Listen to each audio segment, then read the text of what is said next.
Olá, pessoal! É com muita alegria, muita satisfação que eu dou início agora ao nosso curso de peças procedimentais. Tenha certeza que você está adquirindo nesse momento, que você está iniciando o curso mais atualizado e mais completo do mercado. Teremos muitas aulas sobre diversas peças para que nenhuma banca pegue a gente, enfim, em qualquer despacho, qualquer portaria ou em qualquer representação que seja.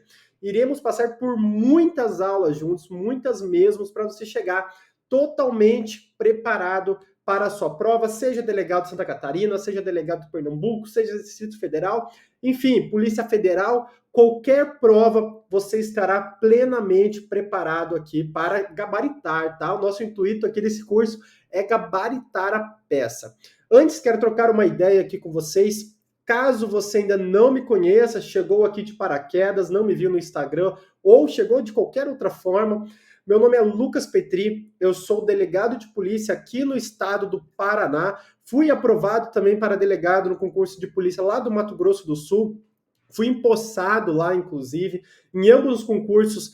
Tirei uma nota muito boa na fase discursiva. Aqui no Paraná, inclusive, eu passei mais de 1.000 posições apenas com a fase discursiva. Em ambos os concursos tinham aí a peça procedimental, tá? Então agora eu exerço aqui a profissão de delegado de polícia no estado do Paraná e também sou professor de Direito Penal e Legislação Penal Especial lá no curso do Estratégia Carreira Jurídica, que é a vertente ali jurídica da parte do Estratégia Concursos. Também sou mentor para a carreira policial, em específico para o cargo de delegado de polícia, com vários aprovados, com vários alunos.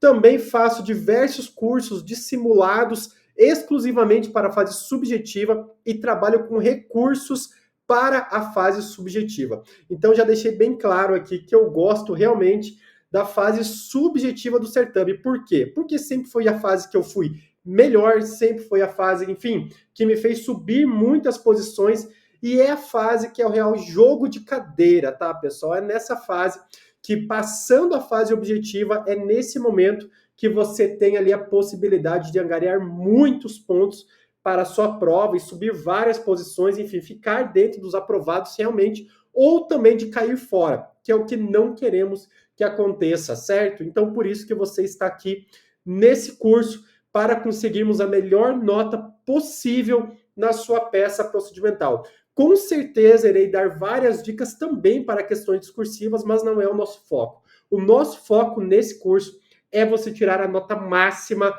na sua peça procedimental. Passamos por diversas peças, então aqui é o lugar, tá? Também sou formado, tenho pós-graduação em Direito Público e também em Segurança Pública, aqui mesmo pela Academia de Polícia do Estado do Paraná.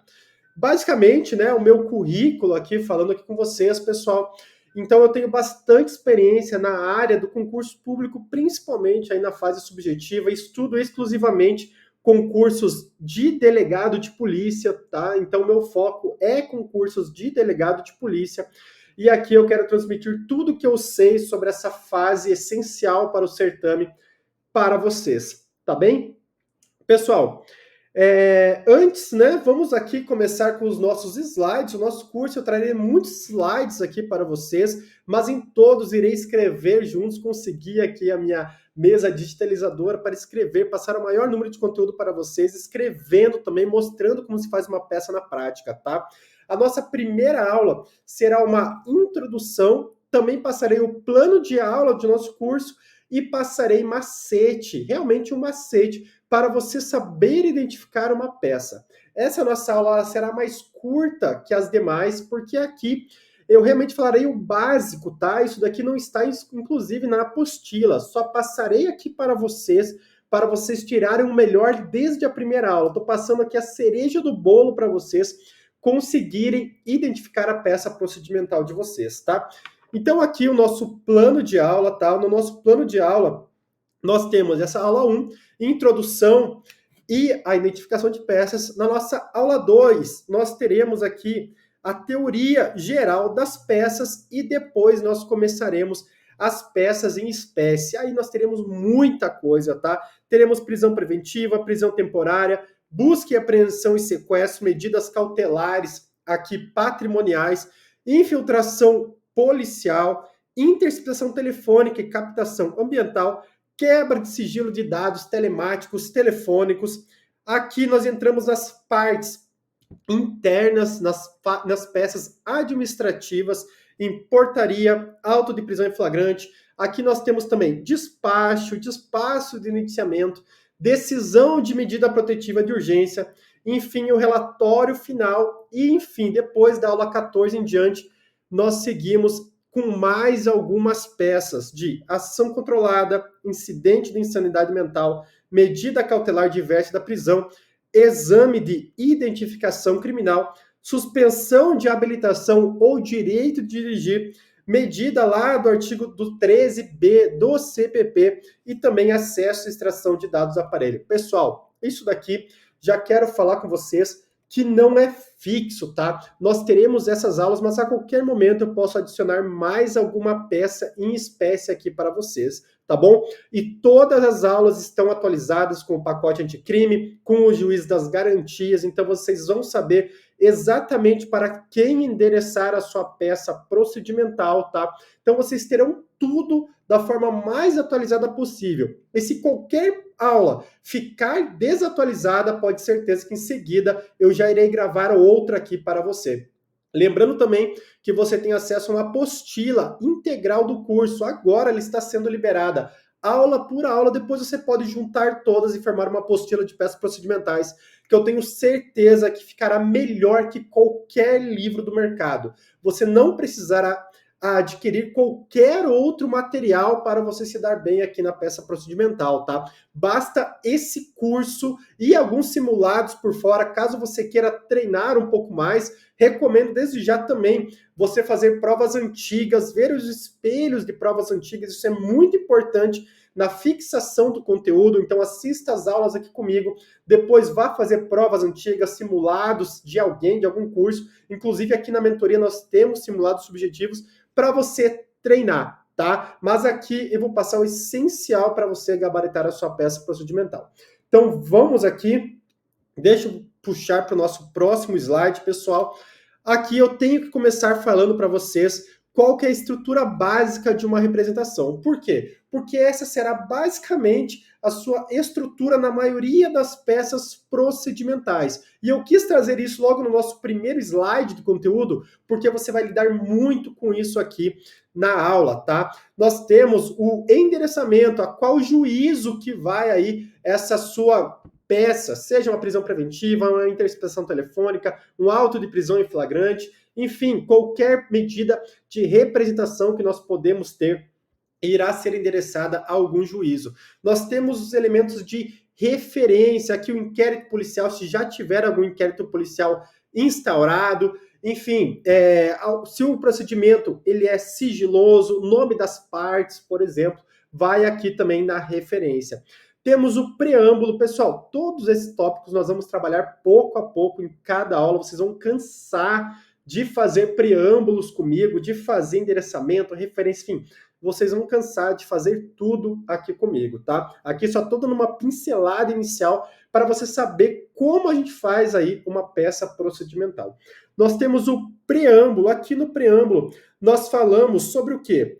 Nós falamos sobre o delegado de polícia e sobre a peça que será feita, tá? Mas a peça que será redigida. Então você comprova ali seus poderes por alguns artigos da Constituição Federal, Constituição Estadual, Código de Processo Penal, legislação penal extravagante, e depois você coloca a peça, representa pela peça que você deseja. Por exemplo, uma prisão preventiva. Você vai citar os artigos 311 e seguintes do Código de Processo Penal, por exemplo, tá? Os fatos, aqui é uma síntese dos fatos, tá? Uma síntese do que passa na cabeça do seu examinador, né? Do que está ali, dos fatos realmente da sua peça. Então, basicamente, você vai copiar, vai transcrever alguns trechos importantes do seu exercício para a sua peça procedimental.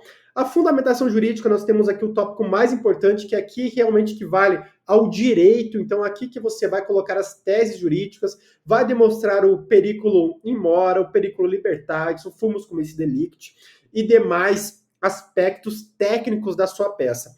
Depois, nos pedidos, nós temos, enfim, o fechamento, né, da peça que você representa realmente, você, futura autoridade policial, representa ali pela medida, pede intimação do Ministério Público para a oitiva, enfim. E por fim, o fechamento mesmo, que nós temos assinatura, local e data e delegado de polícia. Lembrando a você que nós iremos lidar muito com isso aqui nas nossas aulas, então você pode ficar muito tranquilo realmente quanto a isso, tá? Aqui foi só para a gente adentrar o conteúdo. Pessoal, passando a introdução, né, eu tenho algumas dicas essenciais aqui para a sua prova. Primeira coisa, o espelho, ele é um espelho objetivo. Isso eu falo sempre nas questões discursivas para meus alunos, para eles tentarem ser o mais objetivo possível dentro do espelho.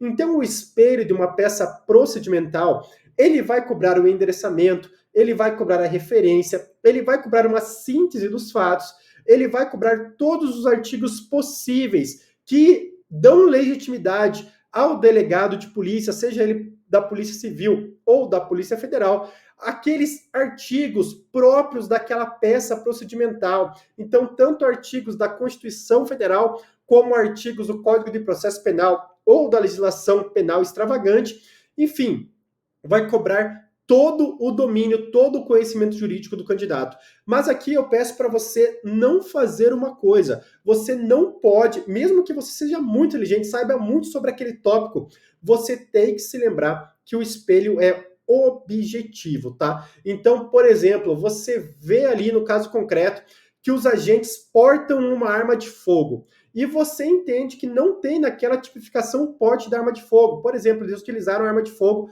para cometer um roubo. E não tem nada no exercício que fale que eles já andavam com aquela arma de fogo em momento anterior. Então, não caracterizaria ali o crime de porte de arma de fogo. Só acrescentaria a majorante no crime de roubo previsto ali no Código Penal. Pessoal, mesmo que você saiba muito bem esse conteúdo, você pode, aliás, você deve colocar ele na sua prova, mas você não deve transformar esse o tema central da sua prova. Por exemplo, você não deve perder mais de 5 linhas abordando esse tema. Você pode colocar que não há provas simples, que há porte anterior. Por isso que não há a tipificação pelo crime de porte de arma. Pronto, você deixou claro para o seu examinador que você sabe muito bem o conteúdo, tá? Que você sabe muito bem o conteúdo e o motivo que você tipificou daquela forma. E claro que isso vale para os delitos que você está tipificando principalmente.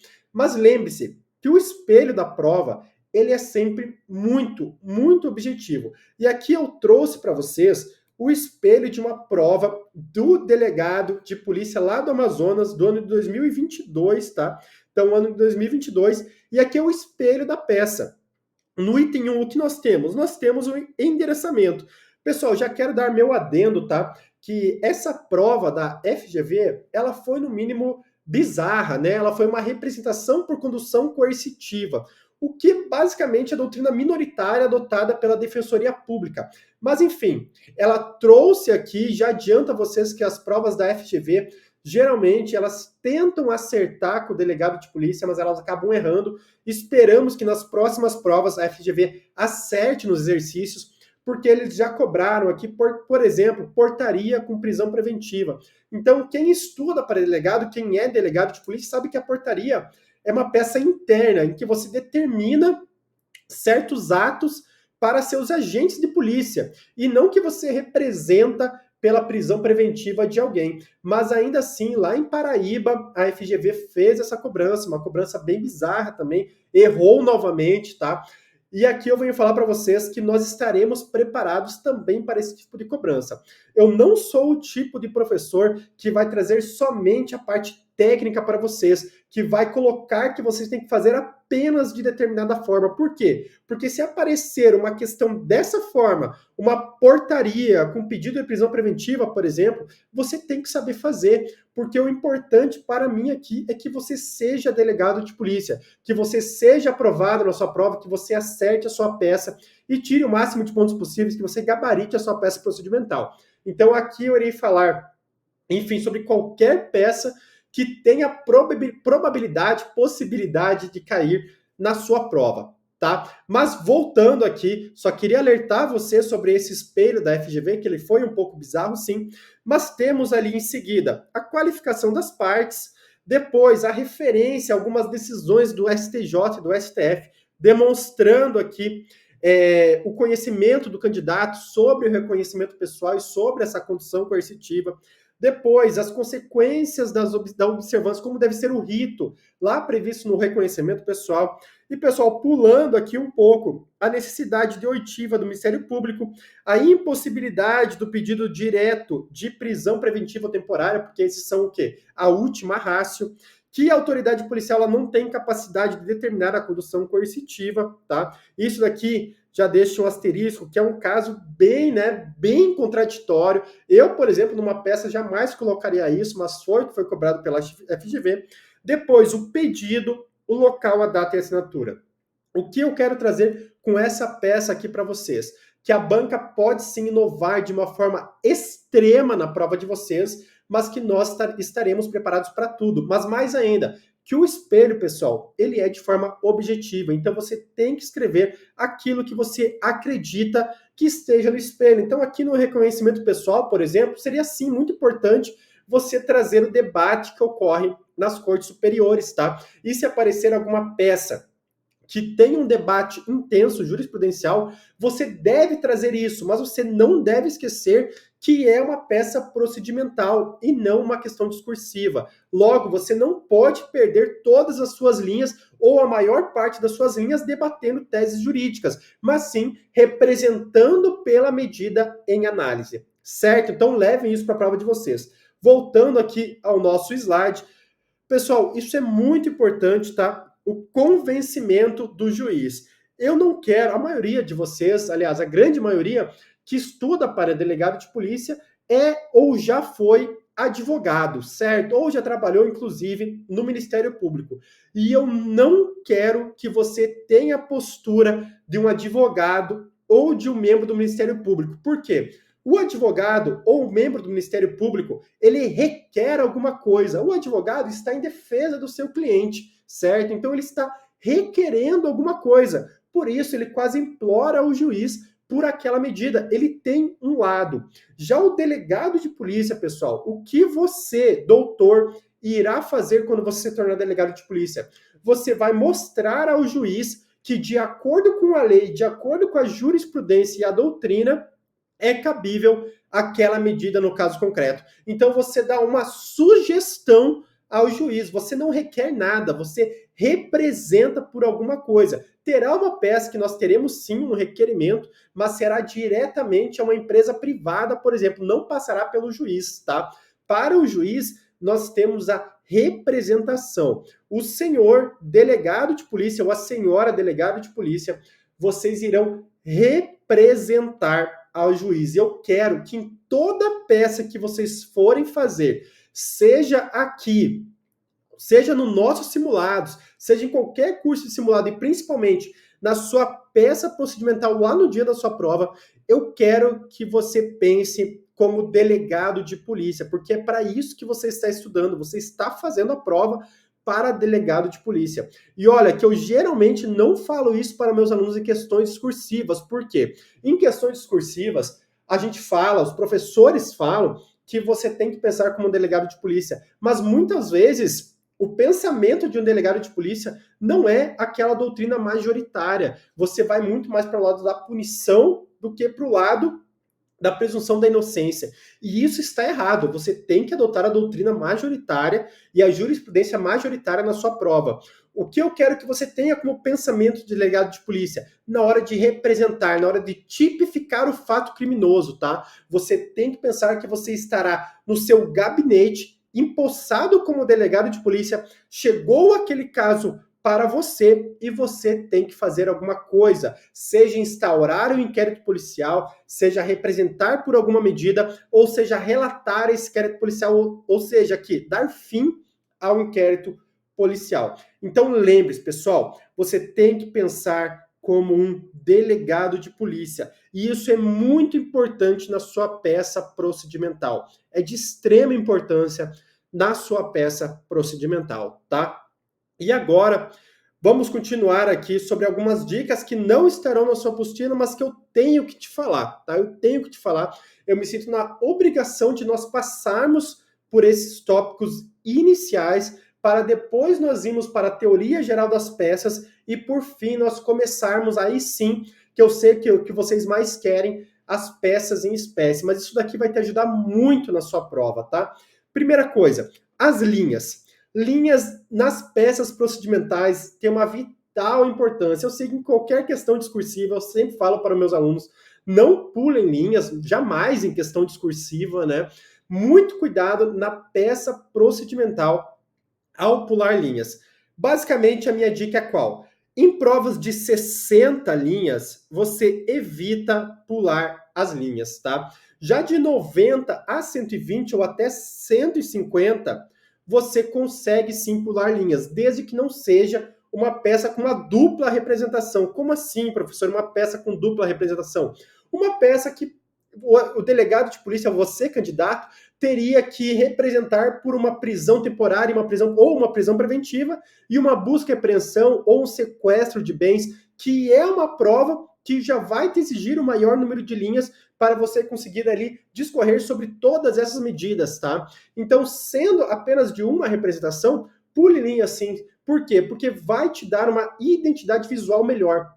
Lembre-se aqui, um ponto muito importante, que eu acho que é um dos mais importantes. Pessoal, o examinador, ele não vai estar nem aí para a sua prova. Eu vou até colocar o maior aqui. O examinador, pessoal, ele estará nem aí para a sua prova, tá? Você será mais uma prova dentre várias que ele precisa corrigir.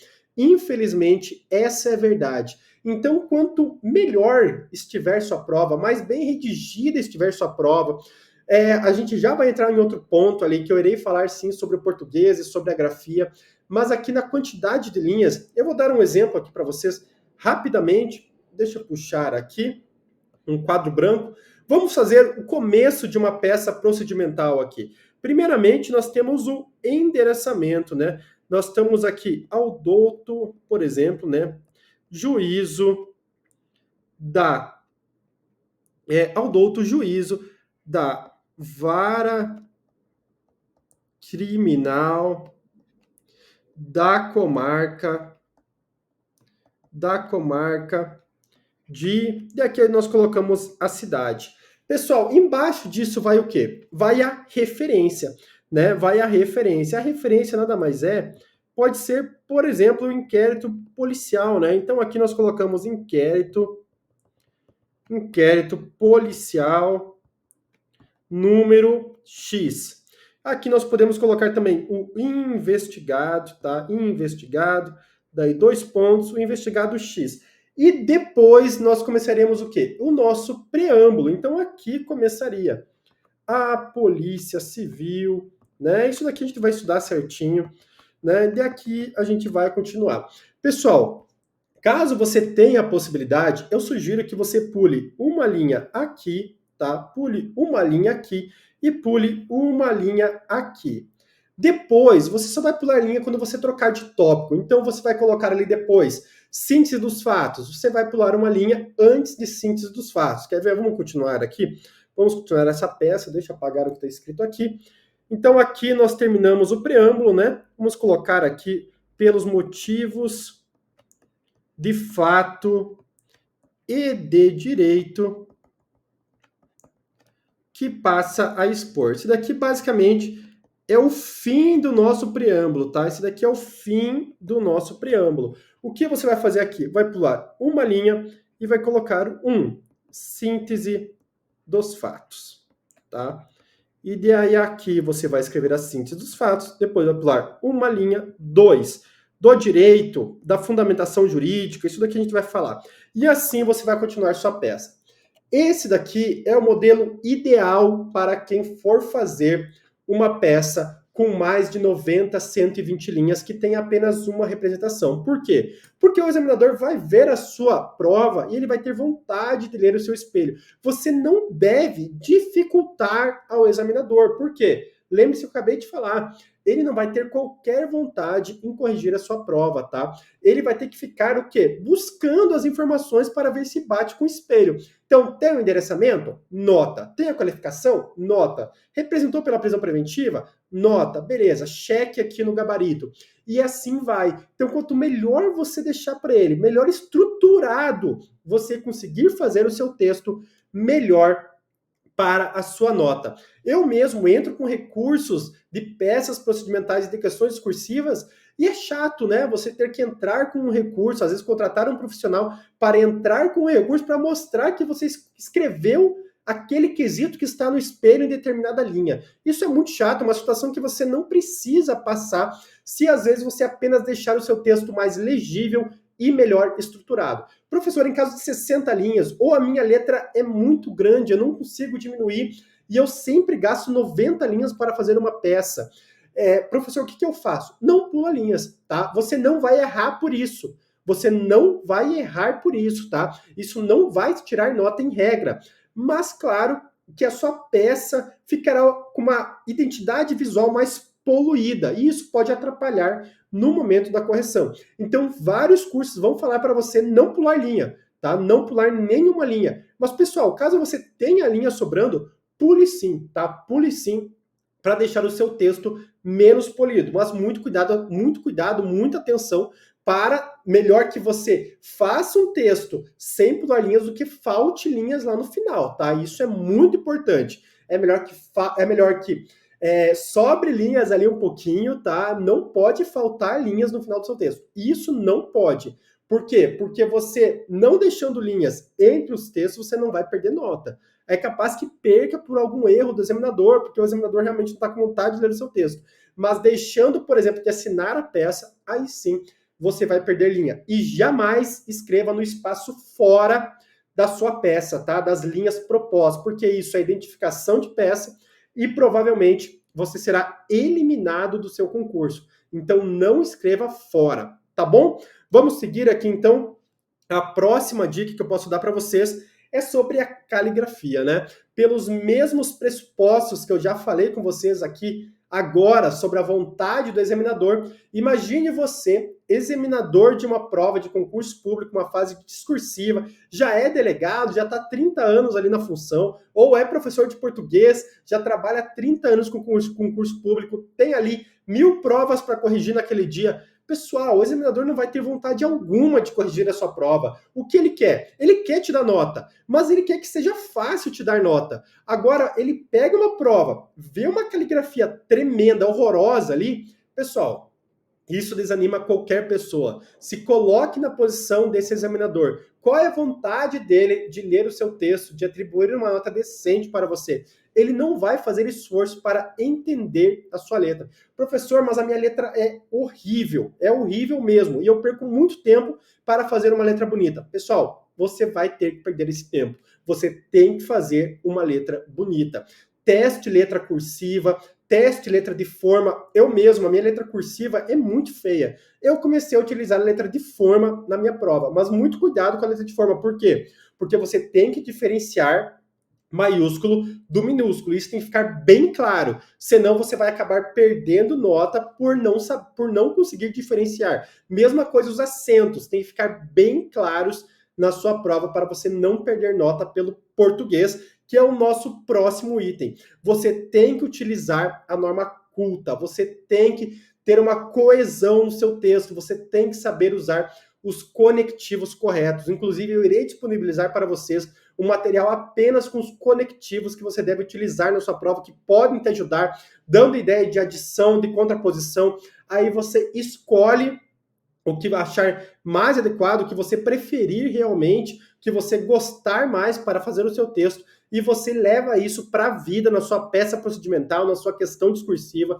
Isso é importante em qualquer fase do seu certame, mas principalmente na fase discursiva, tá? Então, é de uma vital importância que você tenha ali, não esqueça que você está fazendo a prova para o cargo de delegado de polícia, uma carreira jurídica no mesmo nível de promotor de justiça e de magistrado. Então, o seu português tem que estar afiado. Por quê? Porque vai te custar ponto e vai te custar também a vontade do examinador ler o seu texto, tá bom?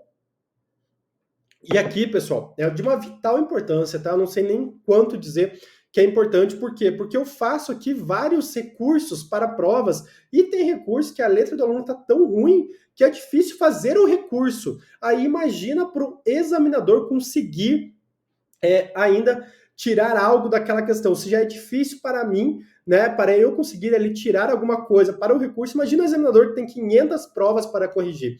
Então, assim, muita atenção mesmo na caligrafia, no português, é muito importante isso para a sua prova. E passando aqui sobre o rascunho, isso é uma dúvida de vocês, né? Professor, faço rascunho ou não? Vou dizer que geralmente em questões discursivas eu recomendo que o aluno faça sim rascunho, tá? Eu gosto muito do rascunho porque, por exemplo, em uma questão de 20 linhas, o aluno consegue fazer um rascunho bem feito e eu tenho certeza que a versão final do texto dele ficará melhor estruturada. Ele vai conseguir tirar alguns trechos que não deveriam estar ali, vai ver que aqueles itens, às vezes itens que ele colocou, ele vai perceber que aquilo não vai pontuar no espelho, lembrando que o espelho é objetivo, então você tem que colocar apenas o que pontua, tá? Nosso interesse aqui é você passar na sua prova, esse é meu interesse primordial, é você me mandar mensagem falando, professor, passei na prova, gabaritei a peça procedimental, professor, fiz seus simulados, caiu aquele tema, fui muito bem pelas suas dicas. Esse é meu intuito, tá? Então, nas questões discursivas, é muito interessante que você faça assim rascunho. Na peça procedimental, eu não acho o rascunho interessante. Por quê? Porque são muitas linhas. Geralmente, você vai ter ali 4, 5 horas para fazer a peça procedimental e mais um número X de questões, 3, 4, 5 questões. Então, você não vai conseguir fazer um rascunho completo da sua peça procedimental e depois passar a limpo, tá? Então, o que eu recomendo que você faça? Que você faça um esqueleto bem feito da peça que você vai escrever em seguida. Então, o que eu recomendo? Aqui dando uma dica de prova para você, tá? Uma dica de prova. O que eu fazia quando eu prestava provas de concurso público? Eu chegava na fase discursiva, eu lia as questões e eu lia a peça. Eu começava pela peça, eu dava uma geral nas questões, por quê? Para o meu cérebro já começar a funcionar, pessoal, nosso cérebro é uma máquina sensacional, então você vai ler ali determinada questão, por exemplo, controle de constitucionalidade, você sabe que aquela questão é de controle de constitucionalidade, o seu cérebro, no inconsciente dele, ele vai começar a trabalhar tentando puxar informações sobre aquele tema.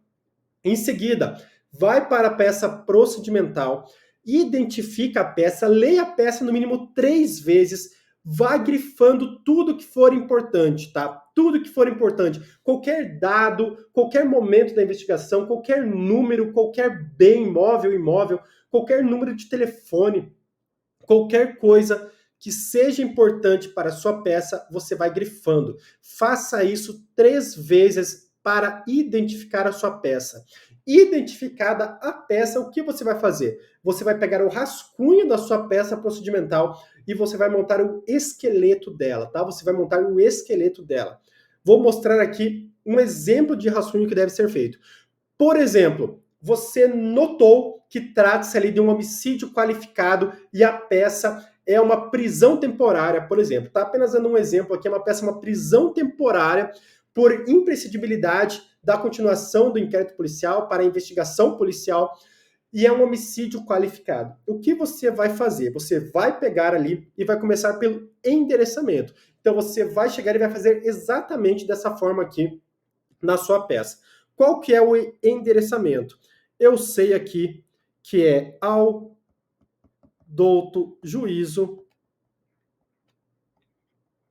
do júri da tal vara do júri, tá? Tal vara do júri da comarca de, tá? E aqui eu vou passar outros jeitos de vocês fazer essa peça, tá? Inclusive, se você quiser deletar esse do júri aqui, você pode, tá bom? Pessoal, em seguida, depois do endereçamento, tá? Você vai colocar o quê? A referência, para você não esquecer depois. tem ali inquérito policial, tem ali o número do investigado, às vezes pode ser que o procedimento seja sigiloso, então você vai escrever sigiloso. No preâmbulo, o que você vai colocar no preâmbulo? Apenas os artigos. Então, para você lembrar, né, você vai começar ali, por exemplo, com a Constituição Federal, artigo 144, parágrafo 4º da Constituição. Em seguida, o que você vai colocar? Ah, é uma prisão? Então nós temos lá o artigo 13. Artigo 13, inciso 4 do CPP, tá? Ah, beleza, mas qual artigo aqui dá legitimidade para o delegado de polícia? Nós temos o artigo 2º, parágrafo 1º da Lei 12.830 de 2013. Ok, aqui finalizamos. Caso tenha algum artigo na Constituição Estadual, por exemplo, esse é o momento de você colocar. Agora vamos para a peça. Ainda dentro do preâmbulo, nós temos o quê? A peça. Nós temos que colocar os artigos da peça. Você vai escrever que é uma prisão temporária, né? Apenas para você lembrar certinho da peça que você escolheu. Então você vai colocar o quê? O artigo 5º, X1, LX1 da Constituição da República, tá? Da Constituição da República. Mais o quê? Artigo 2º da Lei 7.960 de 89, que é a lei que versa sobre a prisão temporária. Então você vai colocar aqui, né, artigo 2º e seguintes da Lei 7.960 de 89. Então, muito importante, tá pronto o nosso preâmbulo, nosso rascunho do preâmbulo. Síntese dos fatos. Pessoal, aqui eu só indico o que tem de prova. Então, vamos lá. Tem o laudo cadavérico. Tem testemunha, né? Tem testemunha. Enfim, você vai indicando quais fatos são importantes para você colocar na síntese dos fatos. No direito, você vai dividir entre o fumus comissi delicti e o quê? E o periculum libertatis. E aqui você vai pegar ali a materialidade do delito, os indícios de autoria do delito, e depois o periculum libertatis, você vai colocar por que deve ser cabível, por que é imprescindível a investigação aquela investigação criminal, a prisão desse sujeito. Nos pedidos, pessoal, o que você vai colocar? Você vai colocar o prazo, tá? Então aqui é um homicídio qualificado, né? Um homicídio qualificado, então prazo de 30 dias. O que você tem que colocar mais? Oitiva do MP, né? Tem que colocar o contraditório diferido. Tudo isso daqui a gente vai ver, tá? O contraditório diferido, tá?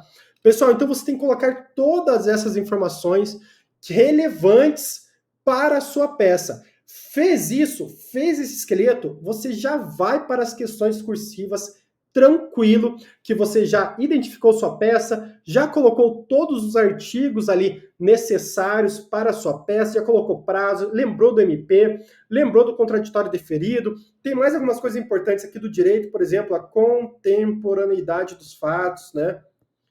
Isso daqui é muito importante também, tá? Então você coloca essas informações apenas importantes para você lembrar depois de você colocar na sua peça.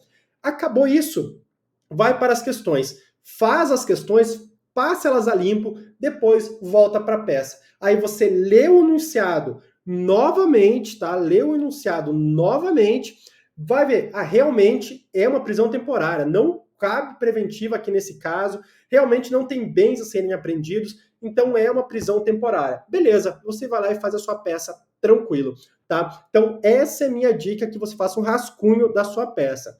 Pessoal, sobre os dados da peça, tá? Sobre os dados da peça. Você não pode inventar dados. Você deve utilizar apenas o que foi passado pelo examinador. Isso é um erro que pode te tirar do certame. Mas muito cuidado. Vou contar para vocês uma história do que aconteceu comigo na saída do concurso de delegado de polícia aqui do Paraná. Na prova de polícia discursiva, na peça procedimental aqui do Paraná, o examinador, ele deu a qualificação completa do investigado. Então, ele deu o nome, ele deu o CPF, deu o nome dos pais, se eu não me engano, deu RG. Enfim, ele deu a qualificação completa daquele investigado e também deu o local em que deveria ser endereçada aquela é uma prisão preventiva aqui no Paraná. Então, o local que deveria ser endereçada aquela prisão preventiva. O que um amigo meu fez, né, um colega ali, um candidato fez, ele não colocou esses dados. Por quê? Porque ele ficou com medo de identificar a peça. Pessoal, se o examinador te deu os dados, você deve colocar esses dados, tá? Você deve colocar esses dados para conseguir pontuar. Então ele te deu que é tal vara criminal, tal vara do júri, enfim, qualquer que seja o dado que ele te passou CPF, RG, nome da mãe, telefone, você vai usar esses dados. Ele falou que você deve se colocar na posição de delegado de polícia do setor de homicídios, no seu endereçamento, aliás, no seu preâmbulo, e lá no final da sua peça deve ter delegado de polícia lotado na seção de homicídios, tá? Tudo que o examinador te passar, você deve utilizar. Essa é uma regra essencial para a sua peça procedimental. Todos os dados serão utilizados. Se ele te passar qualificação, bem, conta de banco, se ele falar que tem vultuosas quantias em uma conta bancária, você já vai apitar lá para um quebra de sigilo de dados bancários, tá? Então, tudo você vai utilizar. E tudo que ele te passar, você não deve ter medo de utilizar isso. Você deve utilizar isso, tá? Você tem que utilizar isso na sua prova. Mas não esqueça, você jamais vai assinar a sua peça. Então, o final da sua peça vai estar como? Deixa eu apagar aqui. O final da sua peça, pessoal, ele vai estar como? Tá? Isso daqui lá no final da peça. Vai estar termos em que pede deferimento. Aqui nós podemos ter variações, tá? Pode ter local, data, aqui delegado de polícia.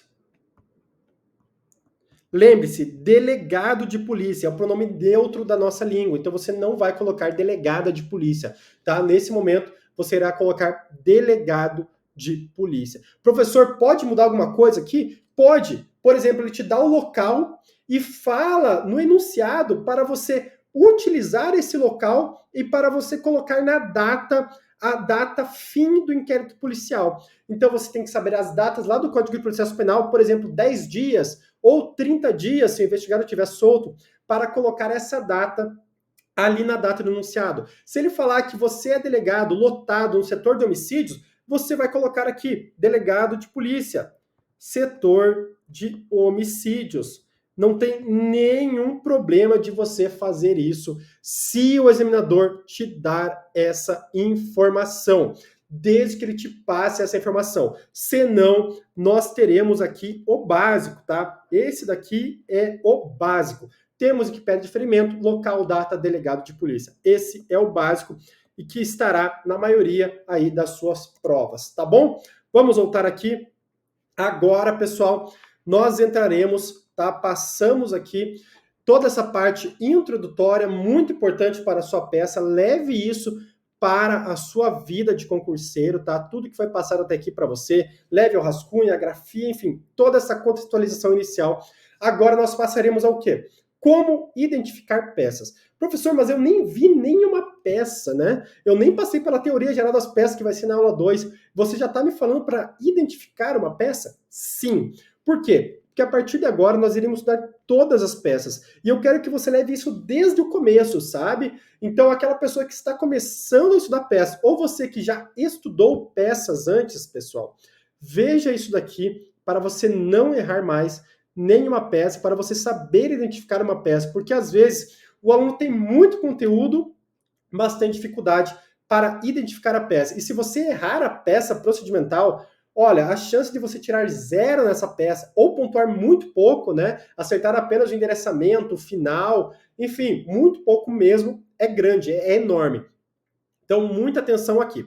Primeira coisa, para você identificar uma peça, você tem que notar qual a fase do processo ou do procedimento em que está essa peça. Por quê? Em que o examinador está te passando, né? Então, você vai ler o enunciado, vai ler o fato proposto ali para você. Embaixo do fato sempre vai ter o enunciado. No enunciado, pessoal, sempre leiam o enunciado da questão. Por quê? Porque ela pode estar te dando dicas valiosas. Ela pode colocar, por exemplo, o examinador pode te dizer o seguinte: redija a peça cabível para início das investigações. Pessoal, se for início das investigações,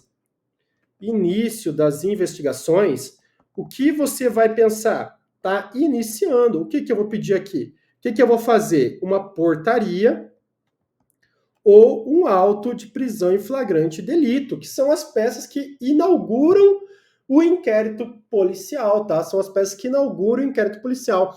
Então ele te passou isso, uma peça que inicie a investigação, você vai fazer quase certeza, né? Ou melhor, certeza, alguma dessas duas peças, tá bom? Então você vai iniciar com uma portaria ou um auto de prisão em flagrante delito. Agora, ele te deu argumentos ali para prender uma pessoa. Aí você vai pensar em adicionar, por exemplo, no seu APFD, uma preventiva ou uma temporária, tá? Ou uma temporária.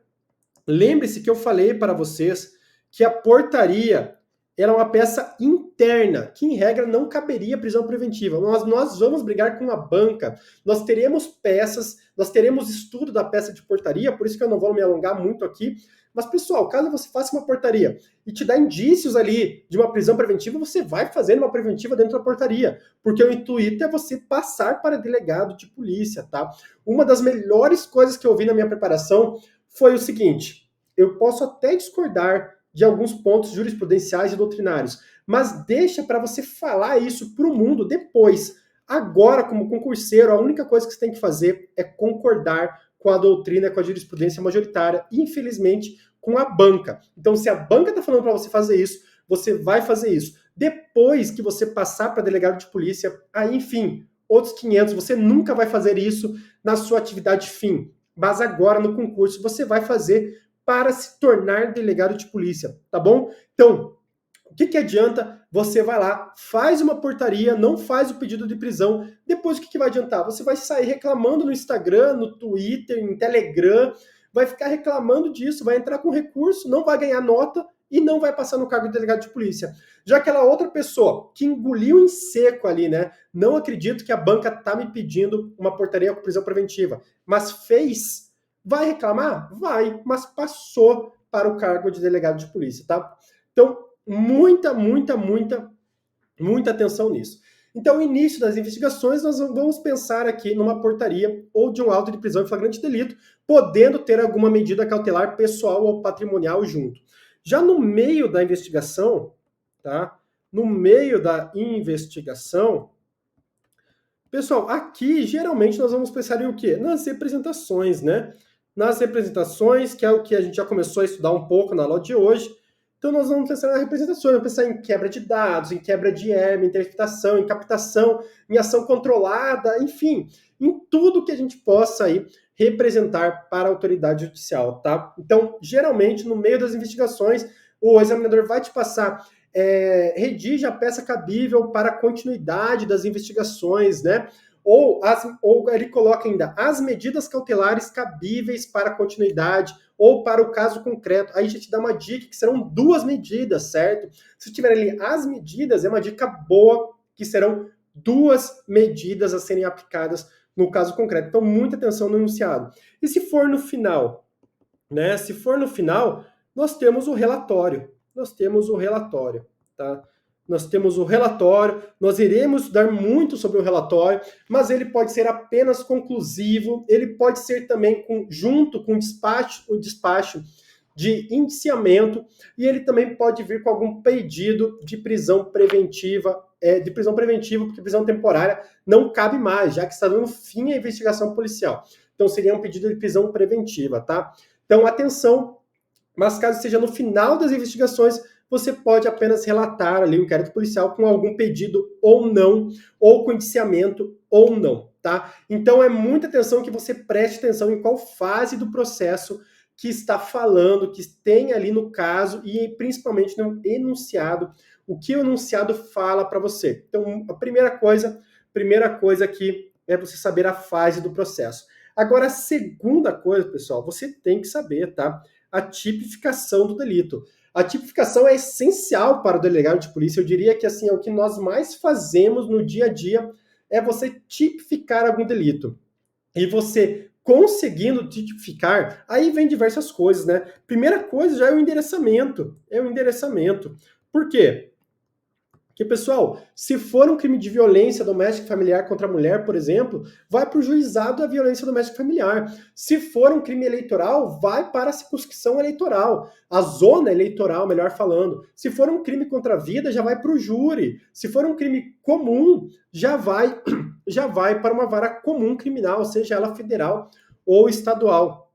Mas não é só endereçamento, não, é só a peça inteira. Por exemplo, uma prisão temporária, ela só cabe se estiver no rol da Lei 9.760 ou ainda na Lei 8.072 lá dos crimes hediondos. Ela não cabe em outro aspecto. Então, tá dizendo tudo sobre uma prisão, certo? E você tem dúvida em temporária e preventiva. Primeira coisa que você vai ver é a tipificação do delito. Por quê? Porque se não tiver aquele delito no rol de hediondos ou da prisão temporária, provavelmente a sua peça será uma prisão preventiva. Aí é o primeiro critério para nós quebrarmos a prisão temporária. A tipificação é importante também para quê? Para cabimento na prisão preventiva. Por quê? Porque nós temos ali que a pena máxima ela tem que ser igual ou maior a 4 anos, tá?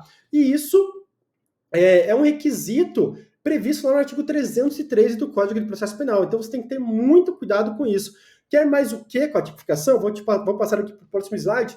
Pessoal, se for uma lavagem de dinheiro, você pode pensar já numa antecipação, uma alienação, tá? Uma alienação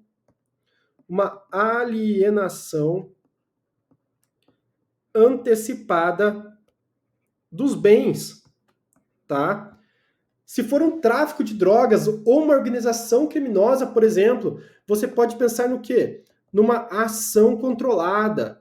Uma ação controlada. Aqui, uma entrega vigiada. Todos os institutos aí previstos nessas leis. O que mais que você pode pensar?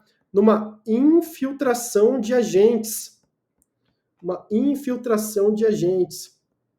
Tá? Pessoal, se falou 4 ou mais pessoas, se deixou ali bem específico, né? 4 ou mais pessoas, se deixou bem específico ali tratar de uma estrutura hierarquicamente dividida, você vai tipificar pela organização criminosa. Então, muita atenção, porque isso vai te levar para várias peças diferentes, dependendo da peça ali, dependendo do crime em que você tipificar. Outra coisa, a Lei Maria da Penha. Lei Maria da Penha, que enfim, eu já falei para vocês, tem um endereçamento, mas nós podemos também pensar numa decisão de medida protetiva de urgência. Vocês sabem que o delegado de polícia tem esse poder em uma decisão específica, então nós temos aí decisão de medida protetiva de urgência, ou ainda o requerimento dessa medida.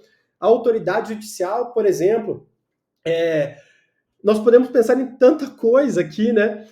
Sobre a Lei Maria da Penha, sobre o crime do CTB. Você pode pensar na medida, qual medida? A suspensão da CNH, ou ainda a suspensão do direito de dirigir, da permissão do direito de dirigir. Então, tendo um crime do CTB, você já vai pensar nisso na sua peça. Caso seja um crime sexual contra criança ou adolescente, você pode pensar na infiltração virtual do agente, previsto lá no ECA. Professor, você está falando que sempre que cair um estupro de vulnerável, por exemplo, ou algum crime ali previsto no artigo 241 do ECA em diante, A, B, C, vai ser infiltração virtual de agentes? Não, mas é um grande indício de que seja. E equivale a tudo que eu estou falando aqui para vocês. E pode ser uma medida dessa em uma prisão. Lógico que você não vai pedir a infiltração de um agente e vai pedir a prisão de alguém, porque não faz sentido você se infiltrar naquele meio criminoso e prender todo mundo da organização criminosa, por exemplo. Mas é um indício que a peça pode ser isso. Por isso a importância da tipificação. Vamos para outra? Autor solto. O que você vai pensar vendo um autor solto? Você vai pensar no quê? Na prisão, né?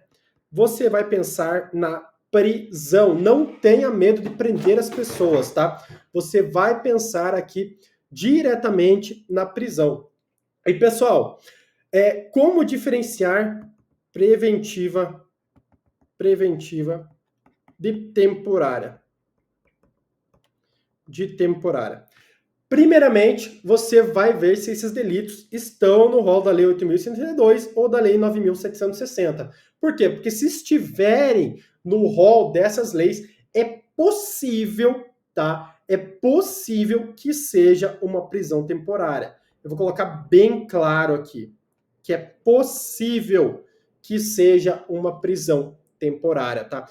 Eu vou até puxar aqui muita atenção com isso, de que a prisão temporária é a prisão do delegado de polícia, tá? Isso está errado, Nós estudamos aqui a prova de concursos anteriores, e caso tenha uma nuance da banca para uma preventiva, deixe bem claro das reiterações criminosas, da gravidade em concreto daquele delito, ou ainda que a pessoa ela está perseguindo testemunhas, ou que ela está querendo fugir do país. Pessoal, aí nós teremos uma prisão preventiva. Não levem à risca isso. Ah, professor, tá ali na Lei 7.960 ou tá nos crimes hediondos, é temporária. Não. Muito cuidado, você vai errar a sua peça se você seguir esse raciocínio, tá? Então, muito cuidado, não leve isso a sério, em que a prisão temporária é a peça do delegado de polícia. Isso está errado. Muito cuidado. Caso não esteja presente o crime nesse rol, então nós temos ali quase certeza, caso você vá pedir uma prisão, que será a prisão preventiva. E caso esteja nesse rol, aí você vai passar para quê? Para os pressupostos e cabimento de cada prisão, certo? Aí você vai observar. Ele deu indícios de que seria preventiva, tudo aquilo que eu falei recentemente, que nós iremos estudar na nossa aula de número 3, aula de número 4. Pessoal, o examinador vai te levar para onde ele quiser, tá? Então você nunca vai perder uma peça se você ler bem o que ela te deseja e você não ir com a cabeça de que é uma prisão temporária sempre. Então, deixou bem claro que a pessoa quer fugir do país, né? Então, nós temos o quê? Conveniência, garantia da aplicação da lei penal. Por isso, cabe uma prisão preventiva e não uma prisão temporária.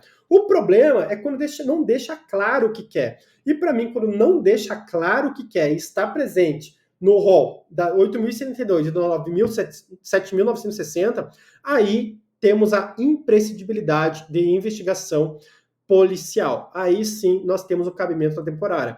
Temporária nós temos o quê? Quando o investigado não tem residência fixa, quando ele não fornece elementos de identificação, muito cuidado com esses elementos de identificação, porque também é cabível preventiva para isso, tá? Então, muito cuidado com isso. E quando é imprescindível a prisão ali do investigado para a investigação policial do inquérito policial, certo? Então, é cabível temporária. Mas uma coisa que eu queria falar com vocês é sobre a fase, né? Não posso falar aqui sobre a fase. Pessoal, lembre que a prisão temporária ela é cabível somente na fase do inquérito policial. Então, caso esteja no final do inquérito policial, perto do relatório ou no relatório, aí não é mais cabível prisão temporária e apenas a prisão preventiva. Então, além da tipificação, você tem aí a fase do procedimento para representar por uma temporária ou uma preventiva.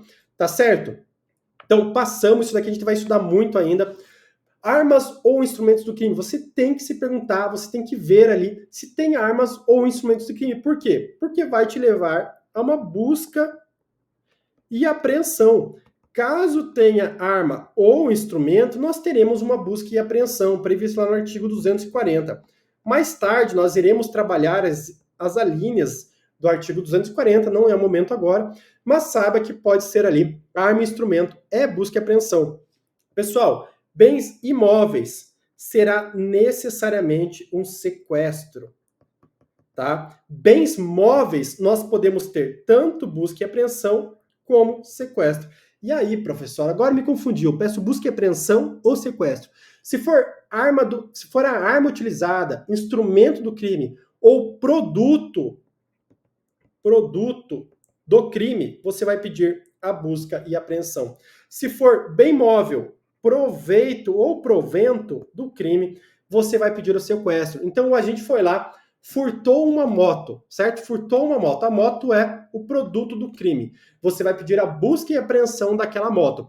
Agora o agente foi lá, furtou a moto, vendeu para um receptador por R$ 3.000, você vai pedir o sequestro desses R$ 3.000, tá? Então, muita atenção, saiba diferenciar bem aqui proveito do crime e produto do crime. Isso é muito, muito, muito importante para a sua prova. Por fim, pessoal, se chegou o número de telefone, você vai pensar no quê? Interceptação telefônica, né? Interceptação telefônica, certo? Se chegou ali o celular ou computador, você já vai pensar numa quebra de dados telemáticos, certo? Vai pensar numa quebra de dados.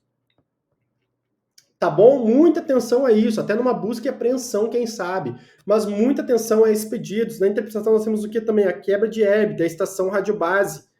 Então, provavelmente, você vai ter que pedir aqui a quebra da estação radiobase. Todas as peças nós iremos ver na aula de interceptação telefônica.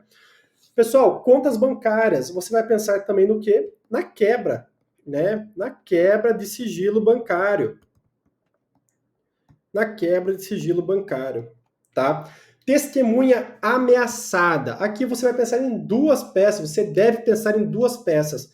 Na inclusão dessa testemunha, inclusão no programa de proteção à testemunha, tá? Inclusão no programa de proteção à testemunha, e você também vai pensar no quê? Na prisão preventiva. Na prisão preventiva, por o quê?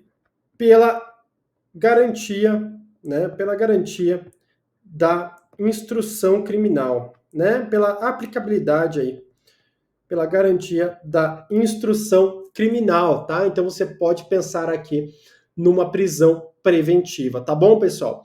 Vamos lá, mais ainda, quero que vocês levem isso para a prova de vocês. Funcionário público, você já vai pensar no afastamento desse funcionário, tá? Lembre-se que a prisão é a última ratio, então você não pode pedir o afastamento e a prisão. Você vai pedir ou o afastamento ou a prisão. Então tá pedindo ali uma interceptação telefônica, capaz que você peça também o afastamento daquele funcionário da função. Teve material genético? Você vai pensar lá na lei 12.037, ou ainda a LEP, né, para ter acesso ao banco de dados, para ter acesso ao banco de perfil genético de dados, tá? Então você vai ter acesso aí a isso para a sua investigação. Vamos retomar aqui rapidamente, então, pessoal. Primeira coisa, a fase do processo. Isso vai te dar aí um norte por qual peça você deve seguir. Depois, a tipificação do fato delituoso. E aqui nós temos diversas peças que podemos seguir, né? Lavagem de dinheiro, você tem que pensar em alienação antecipada de bens, tráfico de drogas, já abre outras peças, organização criminosa. Maria da Penha, nós temos a decisão da medida protetiva, nós temos mudança de endereçamento, CTB, a suspensão da CNH, crimes sexuais, você já vai pensar na filtração virtual de agentes, enfim, pessoal. Diferenciamos preventiva de temporária, arma e instrumento do crime, você vai pensar em busca e apreensão, em sequestro dos bens, número de telefone, você vai pensar em interceptação telefônica, quebra de dados, enfim, passamos aqui como você deve identificar uma peça, tá? Eu já passei um pouco do meu tempo nessa primeira aula, eu não queria gastar mais de 1 hora aqui nessa aula, eu acho que eu acabei gastando um pouco mais. Na nossa próxima aula, nós começaremos a teoria geral das peças. Espero que você tenha gostado dessa aula, tenha anotado o que eu passei aqui para vocês, tá? Essa aula é de grande importância, então caso você tenha dúvida, veja de novo aqui essa aula. Mas vamos para a segunda aula começar a teoria geral das peças. Aguardo você aqui no próximo encontro.